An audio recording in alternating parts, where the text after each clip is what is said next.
Hey everybody, it's the Musical Gamer again. Welcome back to Let's Play Shin Megami Tensei Nocturne. We're still here in the Amala Labyrinth. We do have a little bit to do left before moving on to bigger and better things. So this is the 5th Kalpa, which we finally made it to after defeating Beelzebub last time. And right from the get-go, the moment you all have been waiting for, our goals are the same, just as I suspected. You know, I have to admit, you've got guts. I'm impressed that you made it this far. But it's gonna get a lot more dangerous from here. You think you're playing with fire? You're gonna get more than just burned.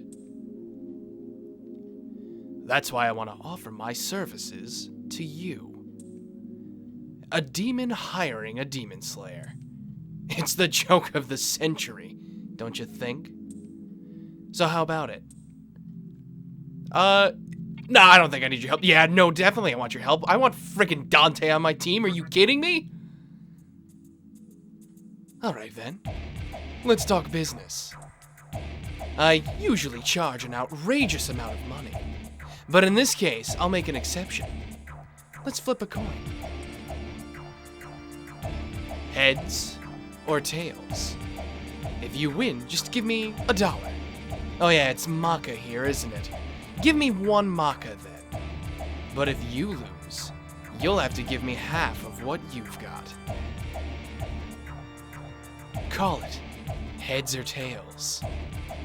Well, a little bit of trivia here. Apparently, I've actually never played the Devil May Cry series, so I learned this through a third source. But this is the same coin he uses in, what is it, I think Devil May Cry 2? So, if you've played that game, I'm assuming the coin is sided heads, like double-sided. It's heads on both sides.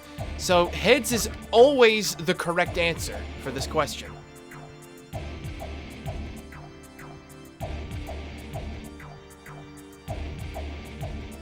Heads it is. You're lucky, kid. Okay, you get the special discount price of 1 Maka. And we give him 1 Maka. If he's not joking, if you call tails, you will pay half of what's in your wallet, which in my case would have been well over 200,000 Maka. Which would have been really bad. Thank you very much. Starting today, I work for you. So what's your name?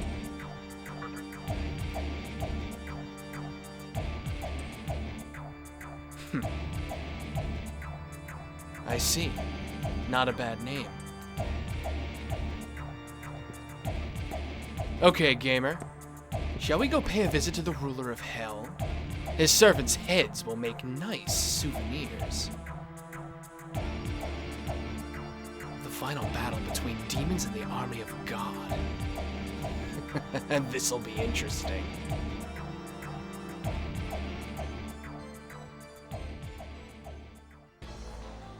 And with that, we have recruited the one and only Dante. He comes in at level 80, so he's a very, very high-leveled demon? I guess technically he's a demon, even though he's not actually a demon. Oh, you know what I mean. He's a fiend. 25 strength, 22 magic, 22 vitality, 25 agility, 16 luck. He is very, very good. Nulls expel death and ailments and resists physical and magical damage.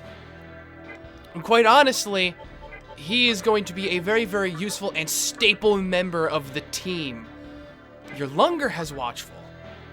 You don't, so I want to keep you. You do. So Black Rider or your Lunger I can do without. Black Rider's about to level up. Your Lunger not so much. You know what? Your Lunger, you've been useful to me, but I'm putting Dante in the party. Are you kidding me? I want Dante in this party. How's everybody else doing? I guess okay. Alright, well, that's it for this little bit. So, next on my to-do list is I'm gonna make my way back to a Cathedral of Shadows. I actually got some requests to do some fusion episodes, or episodes, I should say, at least a little bit of a fusion guide. I am no master of fusion, but I will try to explain it as best as I can. So I'll meet you guys up in a Cathedral of Shadows in just a second.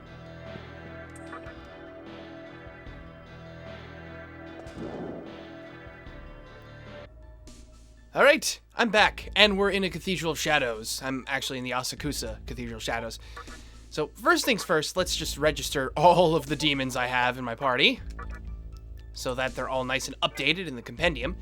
Okay, so, basically, fusion is just what you would expect. It's fusing 2 demons together, in one particular case, 3, and getting another result. Obvious, we've known this for the whole game. However, there's a lot of intricacies that go into the system, as well as an insane amount of combinations. So, here in my party, I have a Divine, a Fiend, a Snake, a Knight, a War God, another Fiend, Wilder, Lady, Entity, Snake, and, well, Dante is a Fiend, but you're unable to use Dante in Fusion. So once you get Dante, that's it. He pretty much takes a permanent spot in your party, I think, unless you can release him. Though, yeah, you can, but even I cannot handle this man. I forgot they said that. I don't think you can release him. So Dante will permanently take up a spot in your party, but you got plenty of spots to begin with. But anyway, oh, wait, what the? All right, I'm back. Sorry about that. What was I saying? Right, I have all of these. Basically, you can combine any demon as long as they match in terms of their compatibility to be fused, and you will get another class out of it. So, for example, if I were to fuse, say, this Fiend Daisojo with the Divine Throne, I would get a Vile Demon. This is just fusion based on race, not necessarily based on levels, because with fusion, if you fuse demons together, you will get a demon that you average the 2 demons' levels together that you're fusing, and then you will get a demon that fits within that average within the class that would be fused. Which is why I say, if I were to fuse, oh, it's not the best. Let's see, who can I? Okay, if I fuse Black Rider with Quetzalcoatl, a Fiend with a Snake, I would get Kinki. But if I were to fuse Daisojo with Quetzalcoatl, I would get the Brute Shikioji, because the levels is such a big difference. Black Rider is 20 levels higher than Daisojo. So because the average is much lower, the resulting demon will change. And in this case, it even changes class, because Fiend and Snake would make a Brute at that level, but at a lower level, it would make something completely different. Well, no, sorry. They're both Brutes. Wow, I was blind for a second there. Yeah, but it's a different level, so basically the same thing I'm talking about. If I were to fuse Entity with a Divine, I would get a Megami class. So there is a very, very great chart and guide on Games Facts that I will link into the description of this video that will have every possible combination available to you, as well as a list of every demon you can get in the game, and through what means you can get those demons. And they're color-coded too, so it's actually very nice, as well as a bunch of special fusions. Now, there's a couple of other things to talk about. There are also elemental demons, and there are Mitama. Now, how these work is that I believe I do have a couple that would be in here. I just got to find them. There we go. There's the elements. Flamus, Aquans, Eros, and Earthis. These demons are interesting in the fact that if you fuse them with any demon, it will result in either an upgrade or a downgrade in that same demon class. So say if I were to, what is it? If I were to fuse Flamus, for example, with a Divine class demon, it would result in an upgrade to that demon. So the demon would then become its next level. So say if I were to fuse it with Angel, which is a Divine class demon, it would then upgrade into Archangel. So that's how that works. Conversely, if you were to fuse Flamus with, say, a Fairy demon, it would downgrade. So if I were to fuse Flamus with High Pixie, you would get Pixie. Or another example, if I were to fuse it with Satanta, I would get Troll. So it would be a downgrade in terms of levels and demon class, or well, the demon itself. The class will stay the same. Mitama, on the other hand, are solely used to fuse higher stats onto demons. So if you fuse a demon with a Mitama, you'll get the same demon, but will have increased stats relative to the stats of the Mitama. I believe that changes depending on which Mitama is used, but I don't really exactly know the intricacies of Mitama fusion. That is very much like metagame stuff. If you want demons that have ridiculously high stats so you can power through things, that is what you do. That is also what you need to do in order to fight the very, very last boss of the game. I say very, very because, well, when we get there, you'll see why. But that's how that works. That's how you build an extremely powerful team, by using Mitama. And I always liked using elements to get myself higher level demons of the same clan. So I could keep upgrading the demons as I go. That way I never have to worry too much about changing and worrying about inheritance with demon skills. Now, that's actually another thing to talk about, inheritance. Demonic inheritance, ah yes, not inheriting a house, oh no. So, if I were to fuse Loa and Urlunga together, I would get Floros. Now, the words in green are the skills that Floros would inherit from both of its parents. Because they're both very, very well-raised demons, they've learned a lot of their moves, Floros will be able to obtain a lot of moves.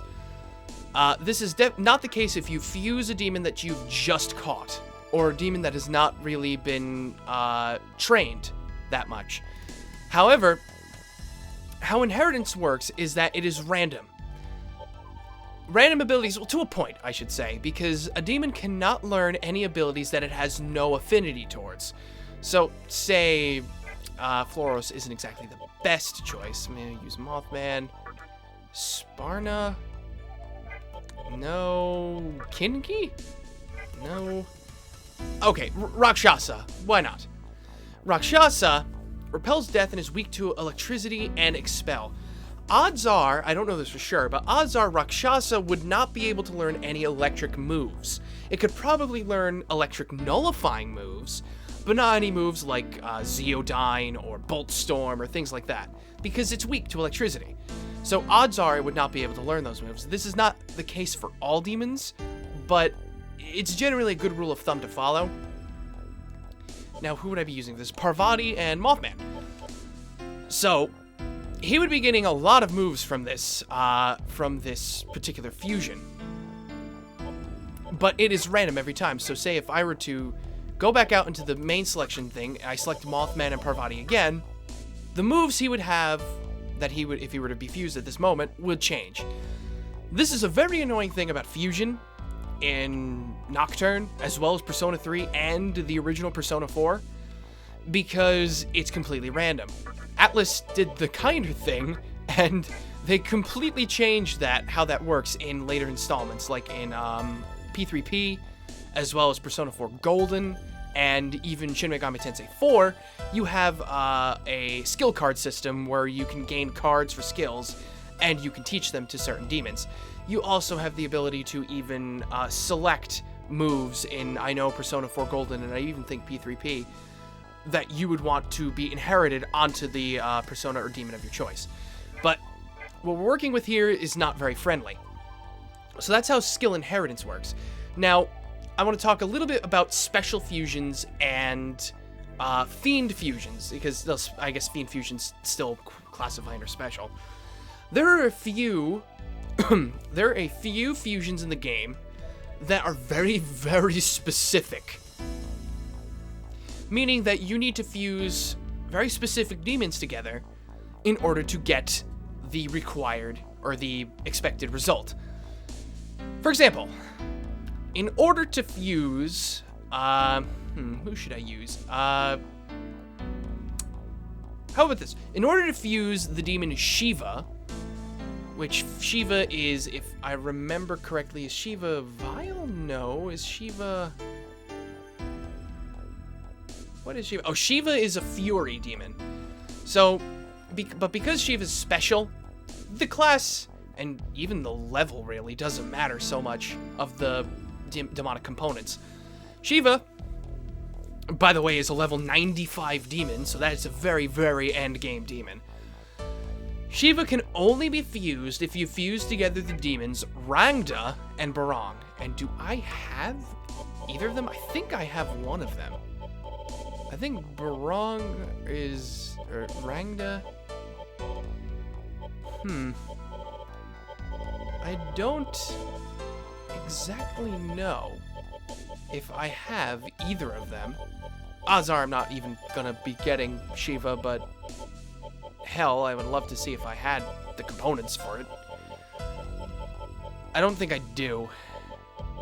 No, I don't have either of them. But the demons Rangda and Barong, if you fuse them together, you get Shiva. Very, very specific and very, very situational. Another one, if you fuse together Kinki, Suiki, and Fuki, you will get Ongyoki. If you remember, that's the black Oni demon that we fought way back more towards the beginning, middle of the game.